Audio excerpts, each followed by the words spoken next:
we like to think of ourselves as people who can explore into the future, even as we remember the past. We like to think of ourselves as people who can accept everyone where they are and for who they are. And most importantly, we believe that everyone is inside the circle of love and compassion. So whoever you are, wherever you come from, and whomever you love, we are so glad to have you with us today. Now is the time for announcements. If anyone has an announcement for the UUSP this morning, please come on up to the front and remember to introduce yourself.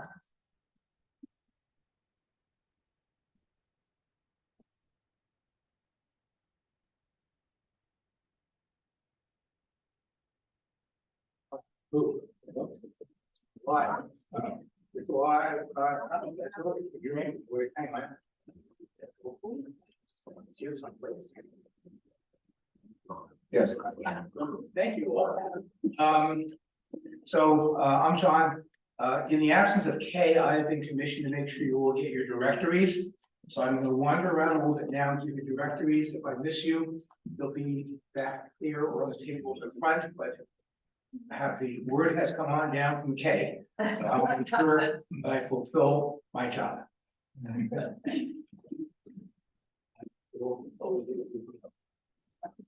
Hello, our goddess gatherings are continuing now into the fall.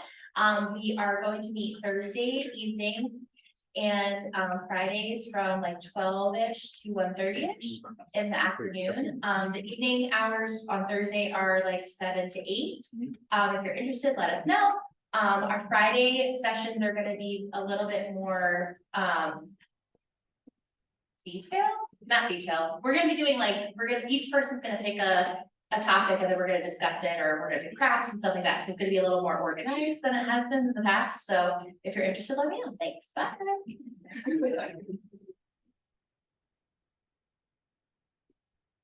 Hi, I'm Linda.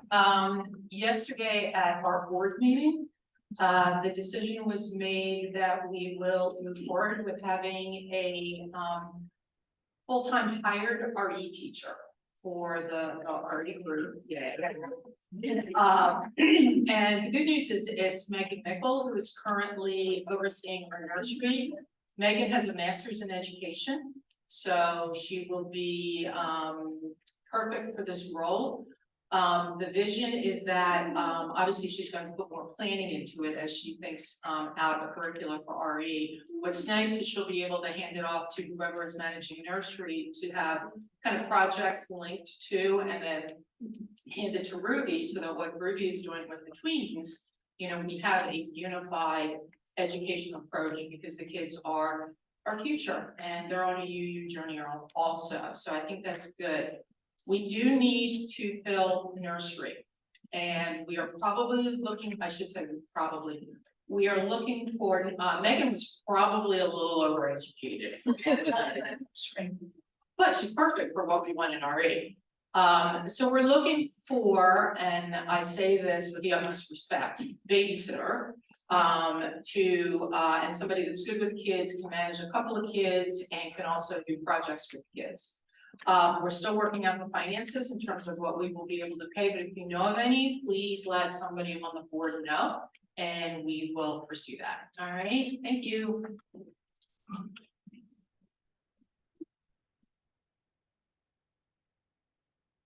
Morning. Speaking of our kids, it is Cub Scout popcorn season. Sorry, this isn't directly church related, but then said it was okay. Cyrus and Oliver will be having a popcorn booth today from 2 to 4. The booth will actually be there from noon to 4 if you go a little earlier, and it will be in front of the Suburbia Cleaners and the liquor store that's in the shopping center with the giant right over there. So if you guys want to come out, support the East Vincent Cub Scout pack, they will be there, and they will have lots of yummy flavors of popcorn.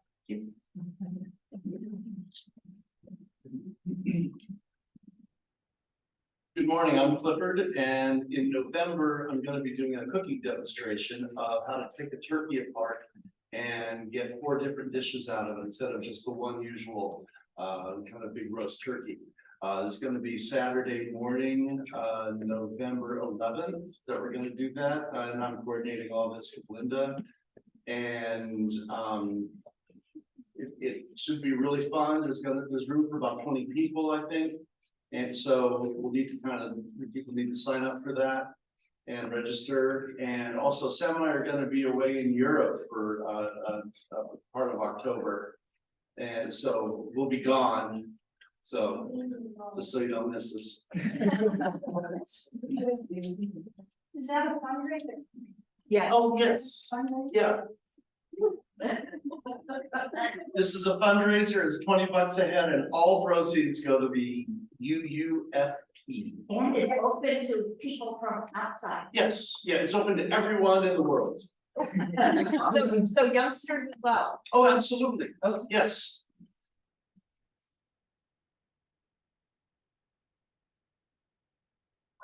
That's nice. Can you hear me? Mhm. Good. I'm Miranda and I can't see you. I have forgot my little piece of paper, but I think I can remember everything. First of all, I want to tell you that this next Saturday, there's going to be a labyrinth walk here. We have a big labyrinth that is the size of this room. And so we roll it out and do that on Friday. And there's no admission charge, of course. You are welcome. Children, there's a 1 hour, especially for children, that will be 1 o'clock to 2 o'clock. And then adults can walk the labyrinth between 2 and 4. So keep in mind that the last walker or walkers should start around 3:40. It takes about 20 minutes to walk it. I mean, it's relative, it depends on how you do it. Anyway, we'd love to see you here.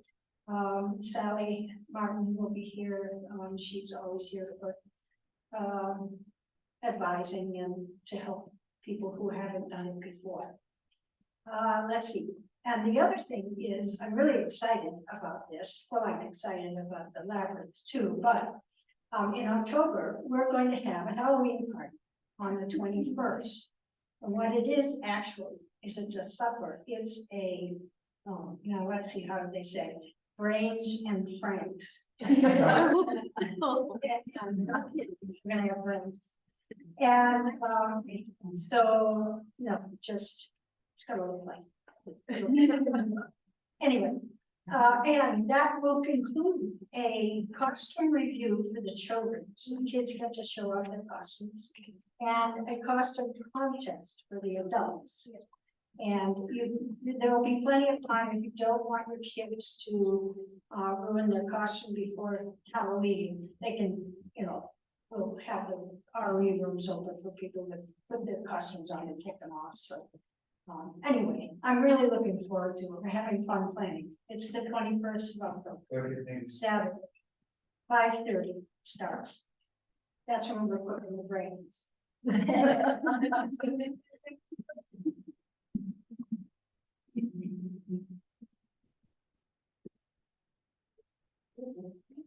Right, thanks everyone. That went really well.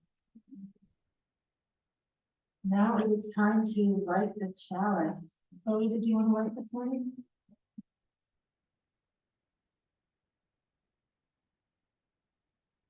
We're lighting our chalice this morning with the words of Francis Koziar.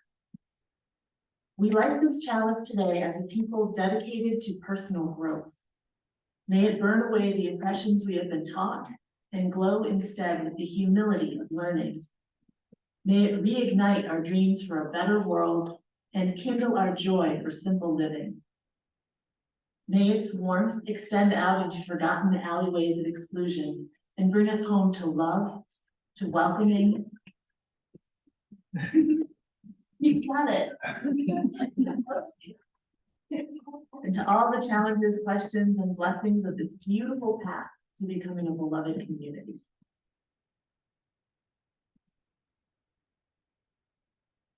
Now is the time when I remind everyone that that same technology allows us to bring our beautiful services out into the world through Zoom and through through YouTube can also cause us to get some notifications from Zoom and YouTube during our service. So if everyone would please, at this point in time, remember to put your phone in worship mode. And actually, I haven't done that, but my phone's all the way in the back, so hopefully it doesn't go on. And now's the time when we're going to sit down, our feet flat on the floor. Take a nice deep breath. Feel the way that your spine is supporting your whole body all the way through your head. When you take a breath in, feel how the breath makes it all the way down to your toes and through your toes down to your connection to the earth. And breathe that connection to the earth and breathe that connection back up to the sky, back up to the energy through the universe. And fill up this room with the love and the energy that we have here.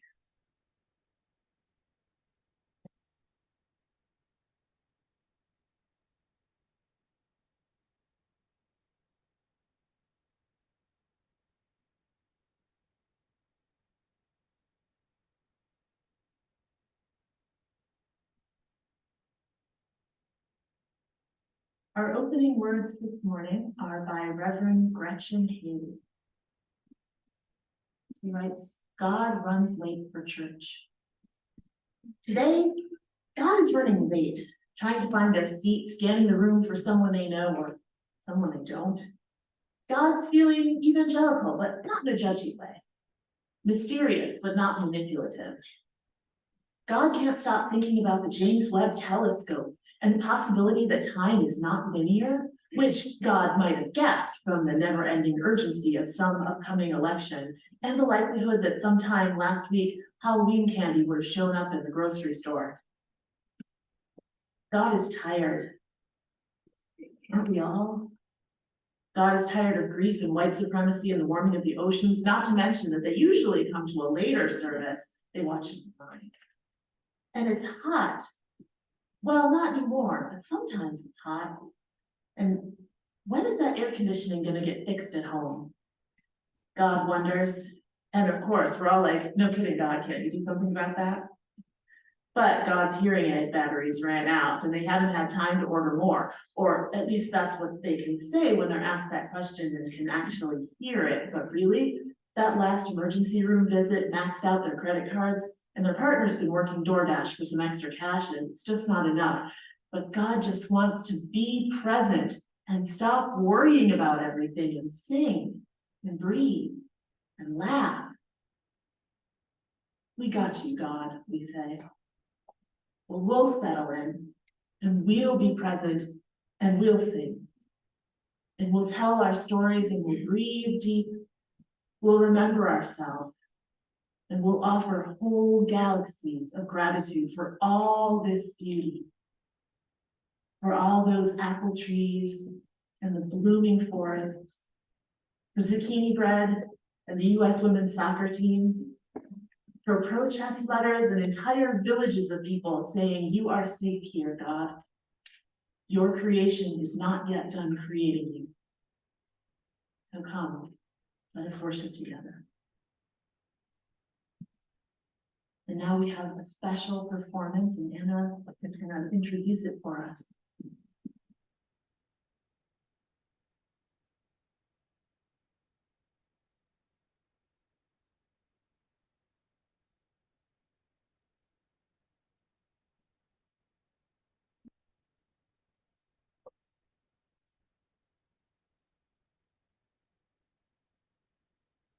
So the choir's been working on these pieces for a while. I have kind of a medley put together.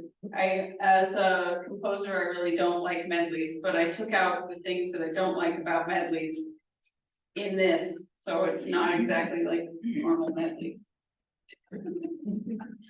Oh, the first part is What Wondrous Love. This is number 18 in our gray hymnal. And this is piece that I knew from when I was a kid because it was in the hymnal that I grew up with as well. And it, to me, it's like this inquisitive,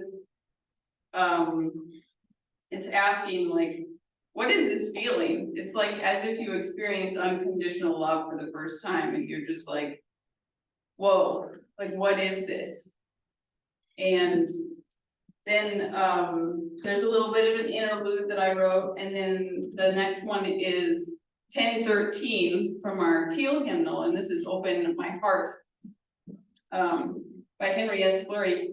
And this one is kind of like the next step. Like we feel the unconditional love and it's like, okay, wow, like I want to feel more of this. And so it's like this plea, this prayer of like, open my heart more. The text is, open my heart to all that I seek. Let me be part of the love you give. And then the last one is a piece that I wrote called With Love. And it's like the next iteration of like that. When we open our heart, like what do we experience? And the text for that is, love is the answer to everything. With love, anything is possible.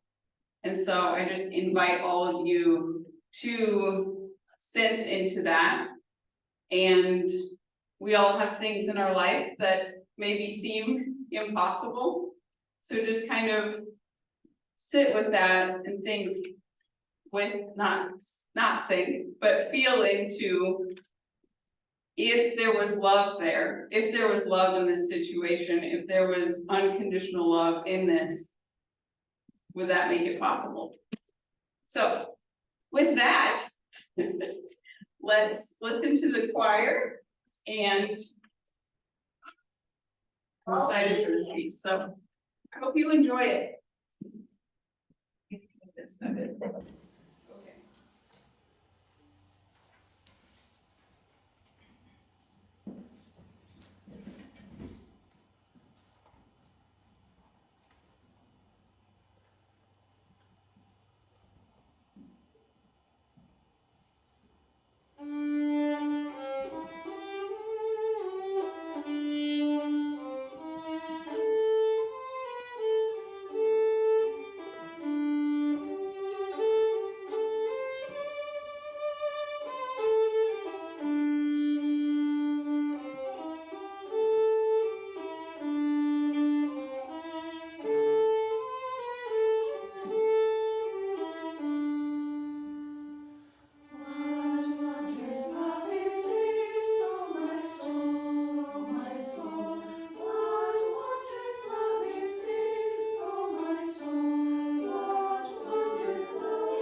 body or in spirit, you're welcome to join us at the front of the sanctuary.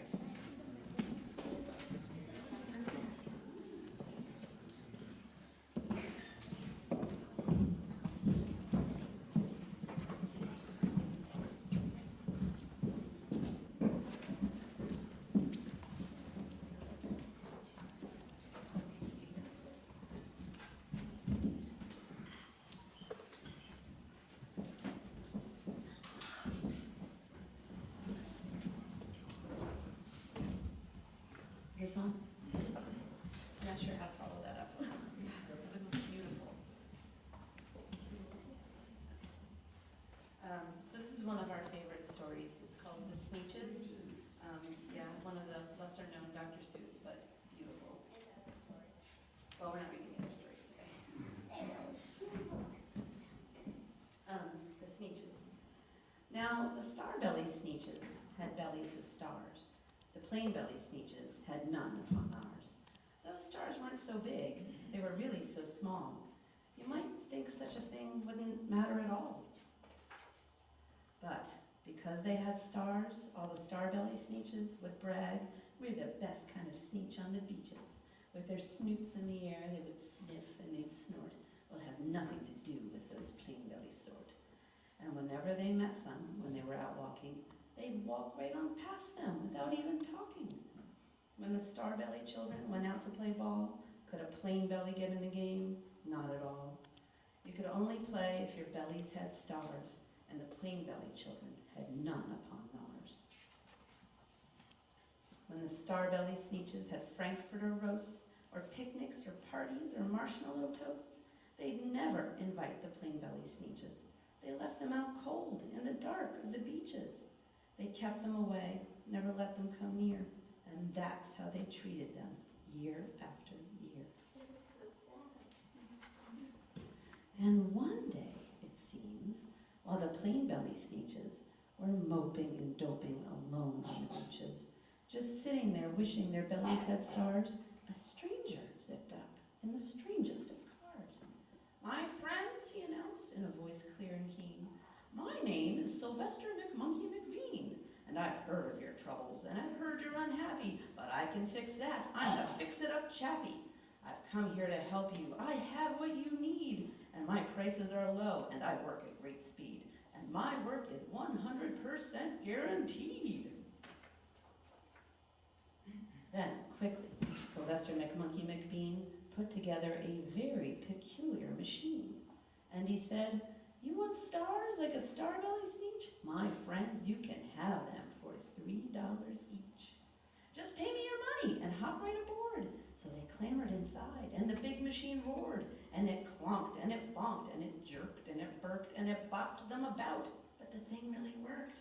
When the plain-belly Sneetches popped out, they had stars. They actually did. They had stars upon ours.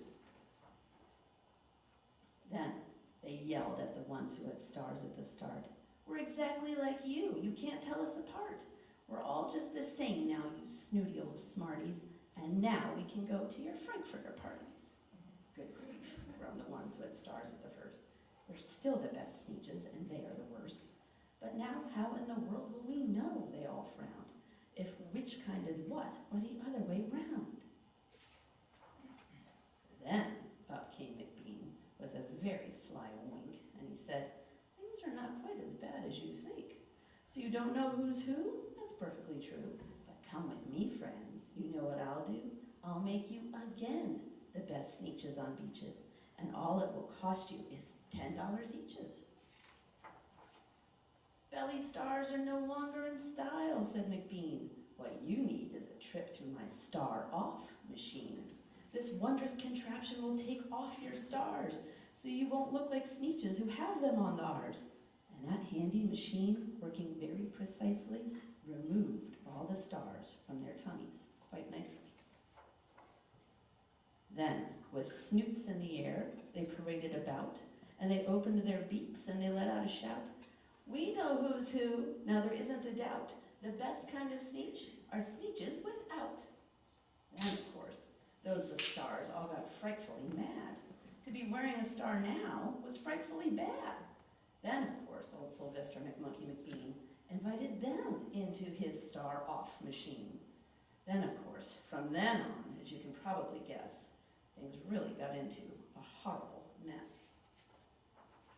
All the rest of the day on those wild, screaming beaches, the fix-it-up chappie kept fixing up Sneetches.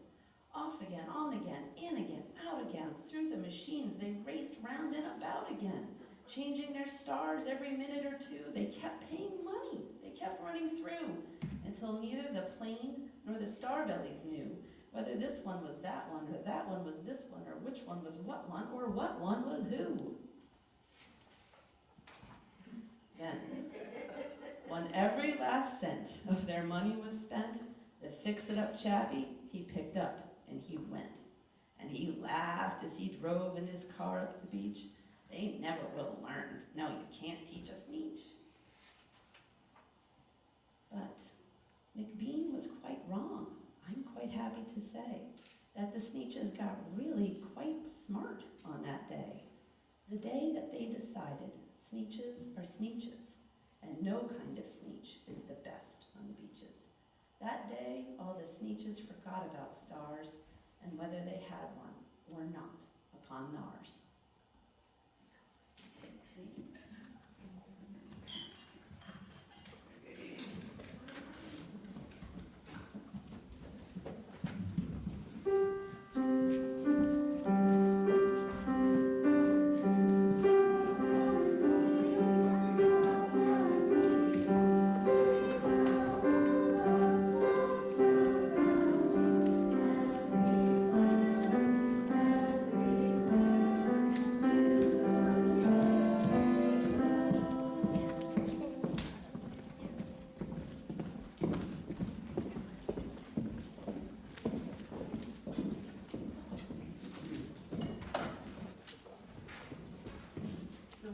Churchill said, "We make a living by what we get, but we make a life by what we live."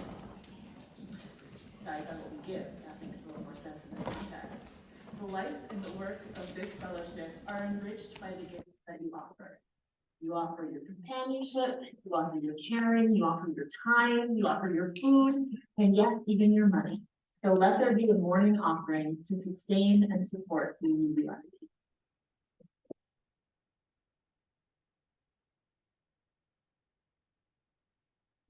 Thank you so much for the morning offering, given in the spirit of generosity and received in gratitude and love. Okay, now it's time for our opening hymn. It's 339, Knowledge They Say. And I'm going to preface this one with, you know how sometimes I pick hard hymns to sing? So this one is worse than most.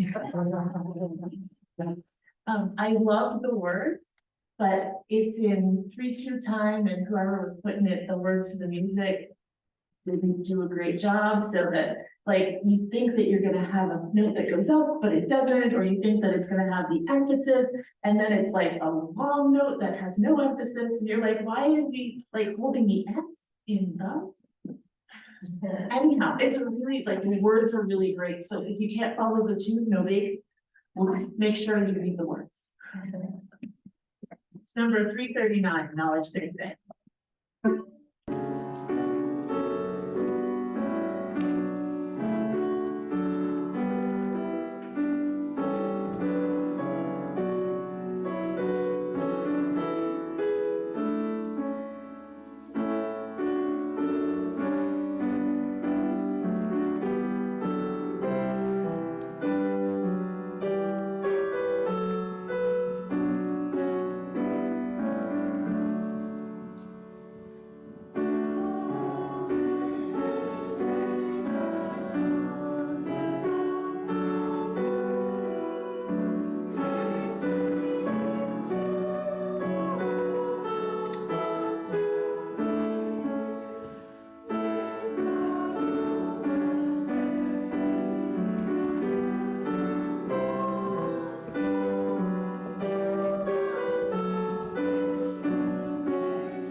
McKeeman. Well, I was looking last week for the Gordon McKeeman one that I read. I was like, oh, wait, this one's perfect for next week. This is called Unlearning. An ancient Zen story tells of the master who poured tea into the student's cup long after it was already filled, to underline an important understanding that learning requires some emptiness. Unless there is an emptiness, sometimes called yearning, no learning is likely to occur. This suggests that, particularly among the learned, some unlearning is important. It's hard to know how to encourage unlearning. There are probably many things I know now aren't true, even though I believed at one time they were true. The ongoing quest for knowledge, when successful, makes partial truths of the past less true, possibly even false. New occasions teach new duties. Doctors now can do things that were once thought impossible. Engineers can as well. People can expand their horizons beyond my kind, my color, my language, my customs, my notions, my sexuality. The king in The King and I laments, I wish I could be certain of the things of which I am absolutely sure. The unchanging, the immutable, seems far more elusive than it once did. In the last analysis, it is not knowledge for which we yearn, but wisdom. Surely knowledge and wisdom are kin, but in some significant way they're different.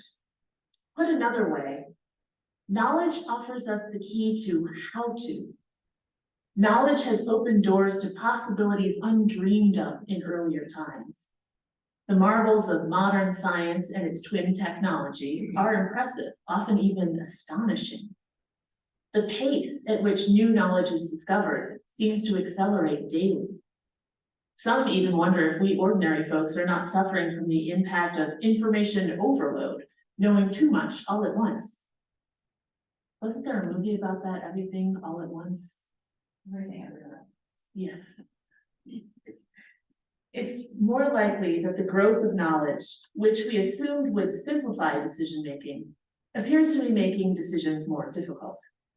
Expanded knowledge increases our options and widens our horizons. In such a situation, wisdom plays an important role in our lives. Our dilemmas are not so much how to as they are whether to.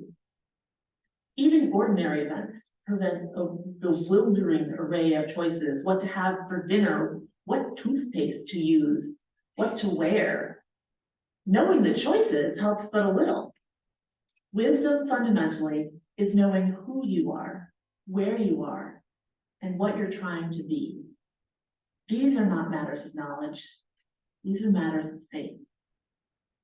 Choices in all matters, whether trivial or life and death, do not yield to knowledge. They require wisdom. The psalmist said so many years ago when knowledge was very limited, so teach us to number our days that we may apply our hearts unto wisdom. This petition becomes increasingly urgent as floods of knowledge threaten utter confusion, even when it's just an ordinary day.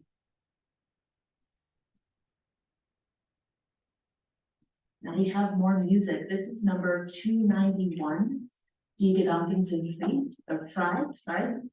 This is a German folk song, and it's been around for a long time. And whenever there's a German folk song, we have to look into the origin to make sure that it's safe to sing, and it is. This song is actually a song that started around the German Revolution in 1848, and then it was revived in the 1940s for the anti-Nazi resistance movements. So it's, and if you read the words, we'll all read the words as we're singing, and it's singable. This one's singable.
Spotless Minds.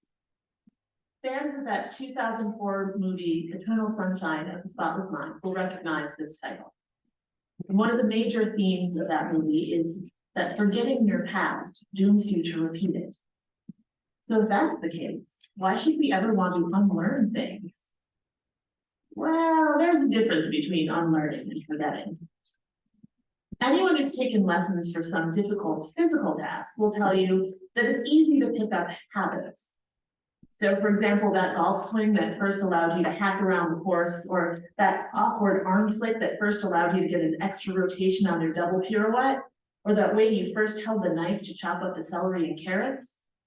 Well, as you get more experience, you might realize that a different swing might allow more ball control, or a different arm position will allow you to keep your balance better, or holding the knife in a different way will make chopping quicker and safer.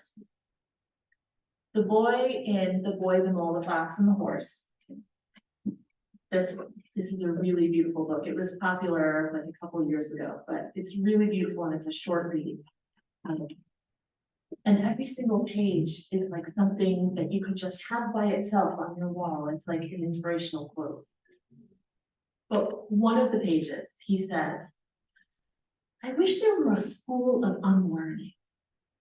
Don't we all?" But the boy wasn't talking to the horse and the fox and the mole about upgrading his golf swing. On the page before, the mole had been talking about how comparing yourself to others is a waste of time. Wouldn't it be easy if we could go to a place that would help us to stop comparing ourselves to one another? Wouldn't it be easy if we could go to a place that would help us to decide what things we shouldn't know anymore and then just erase them for us? Just like those memories of a bad breakup were erased in the eternal sunshine of the spotless mind. You know, sometimes I think the government wishes there could be a school of unlearning like that. You know, that's where you would need that Gaddafi free. But I think I'm grateful that there isn't a school of unlearning that will just zap unpleasant thoughts from our heads or reprogram our habits to some predefined standard. I think I'm glad that we have the ability to choose what habits no longer serve us and what to unlearn. We can then choose to replace what we've learned with something that's more helpful or more useful or safer. Because, you know, lessons that we never meant to internalize, well, they're all around us all the time. I mean, the first thing that comes to my mind when I think about lessons I wish I had never internalized, it's an old lesson, but it's still out there. You know, that new Barbie movie, which by the way, I highly recommend, it's really, really cute. It talks about some of those lessons that the world teaches us. Like, do you remember that doll study that was used as evidence in Brown versus the Board of Education in 1954? So if you don't, there's a little recap is that this is the first time actually in Brown versus Board of Education, this was the first time that they actually used social science in a court case. And what they had done is they did a study of which dolls children who were brought up in segregated schools would want to play with, a doll that looked like them or a doll that looked like the dominant culture. And every single time they said that the doll that looked like the dominant culture was a better doll. So, you know, even 70 years later,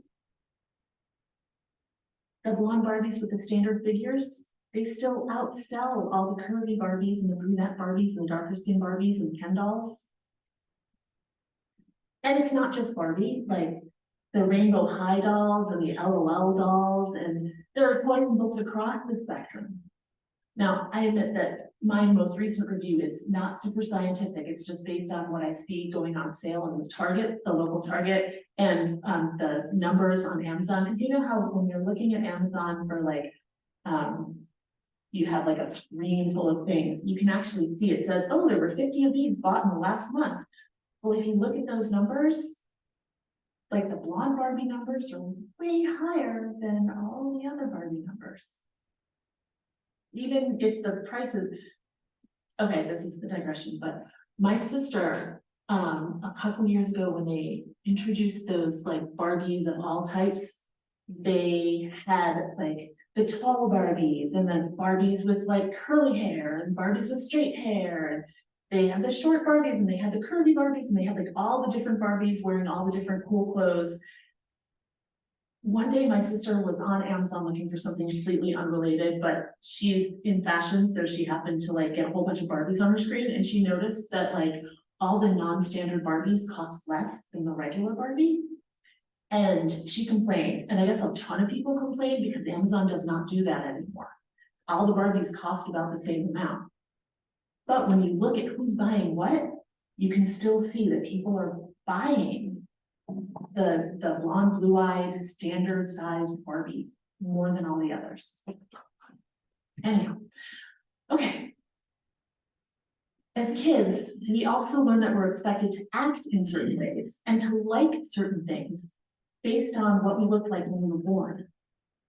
Just yesterday, I was out at TJ Maxx and I saw a grandfather, and this made me so sad. I saw a grandfather who was shopping. It made me happy that it was a grandfather shopping with his little grandson. That was adorable.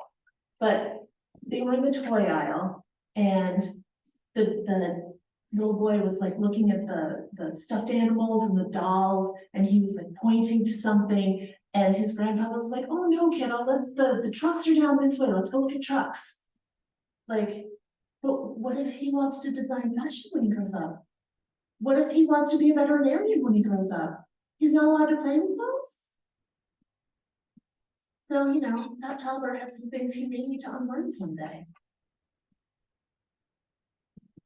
How do we unlearn lessons like these that have been with us since childhood? Like the movie Eternal Sunshine of the Spotless Mind, we can't simply forget those things that give us pain, lest we also forget those lessons that we learned from that pain. But you know, I guess the first step would be that we have to acknowledge when we come across a belief in our own brains that's not serving us.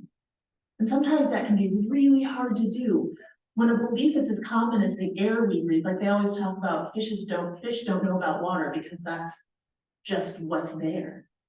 When a belief is as common as the air we breathe, we may not notice that part of what we're breathing in is making us sick. We may just think that, you know, that tightness in our chest is normal.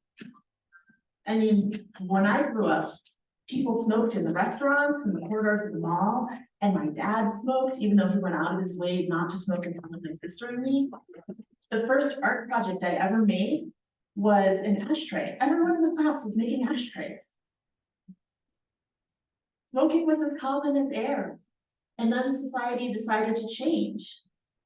But where did that leave all the people who smoke? You know the answer. It pushed all those people to the margins.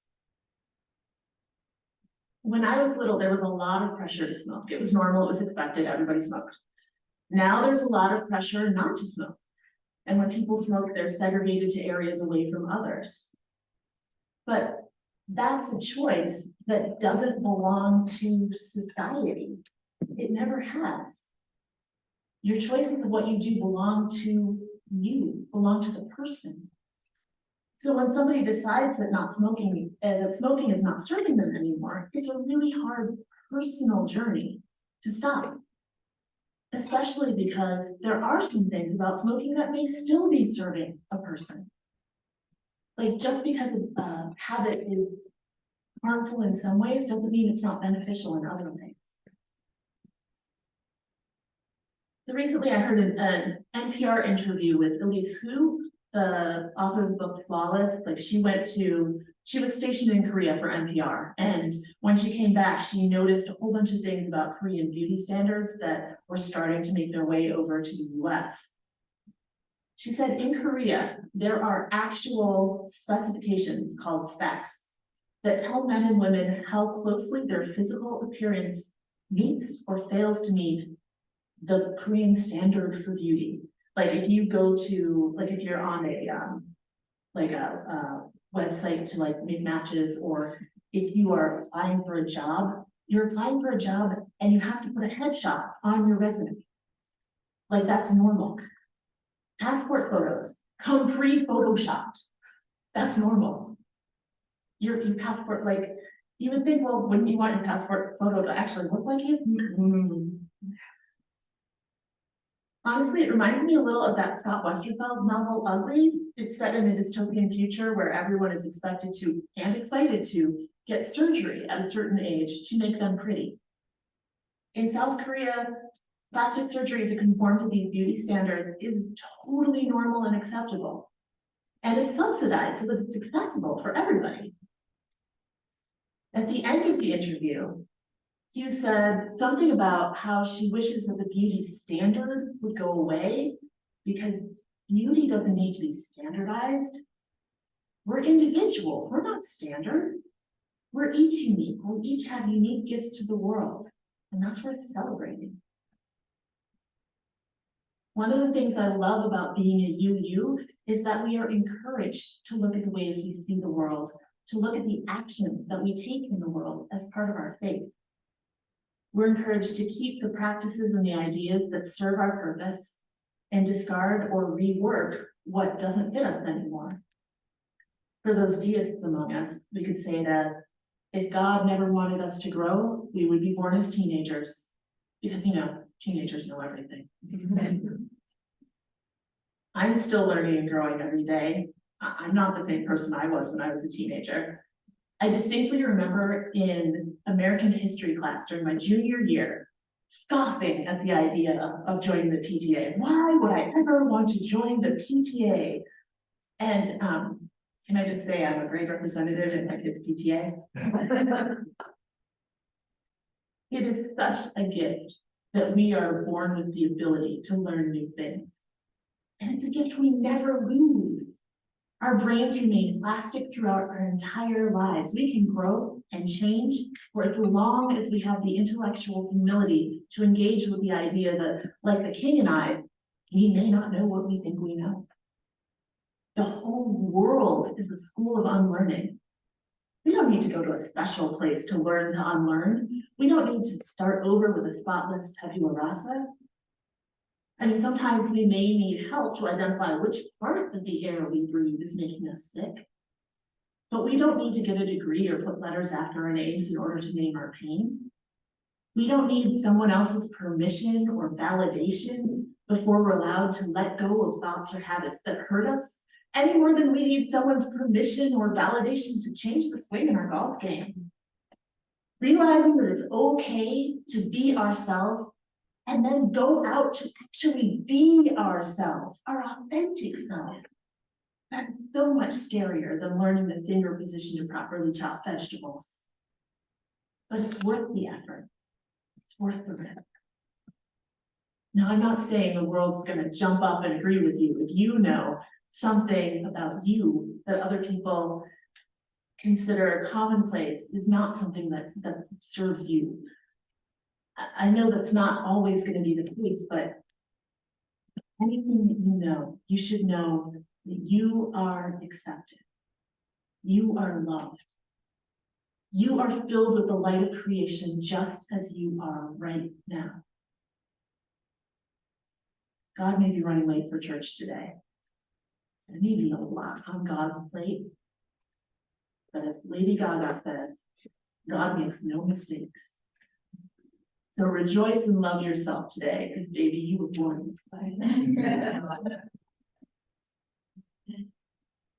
All right, and now we have our last hymn today, Let It Be a Dance.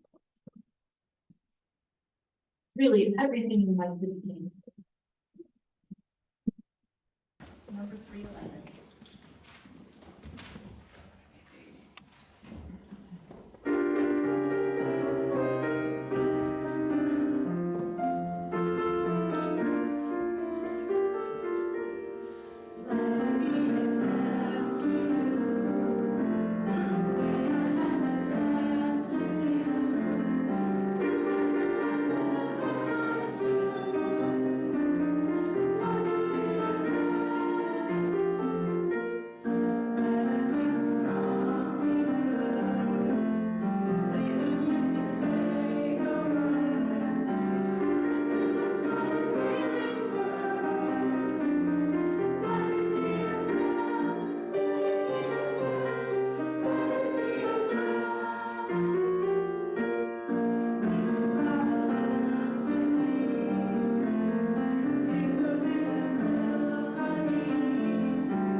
We are celebrating the way that teamwork can bring a community together, especially when they actually win the game.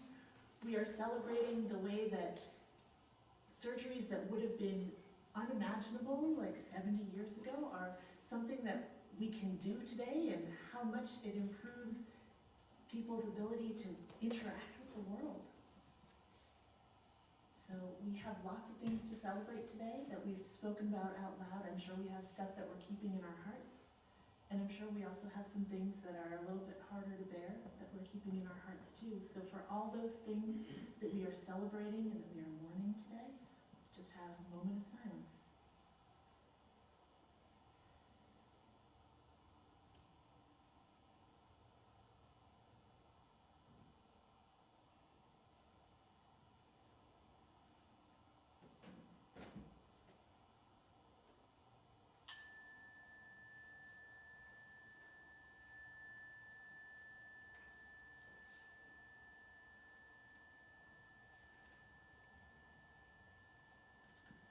And now is the time when we extinguish our chalice.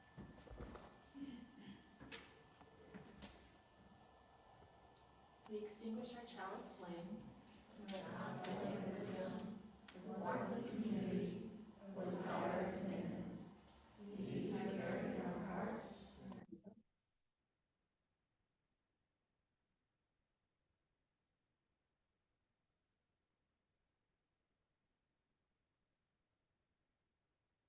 I know somebody who never ever blows out a candle flame because she's like, I don't want to put two elements in opposition with each other. She always pinches them out. And I'm like, ow, how can you do that?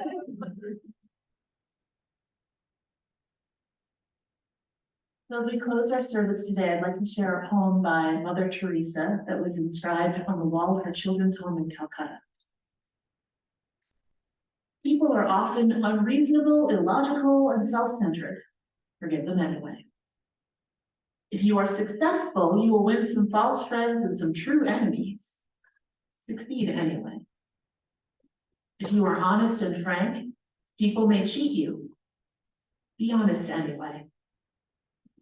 What you spend years building, someone could destroy overnight. Build anyway. If you find serenity and happiness, they may be jealous, but be happy anyway. The good you do today, people will often forget tomorrow. Do good anyway. Give the world the best you have, and it may never be enough, but give the world the best you've got anyway. Because you see, in the final analysis, it's between you and God. It was never between you and them anyway. So amen, shalom, salam, blessed be, and thank you so much for coming today. Your favorite coffee hour.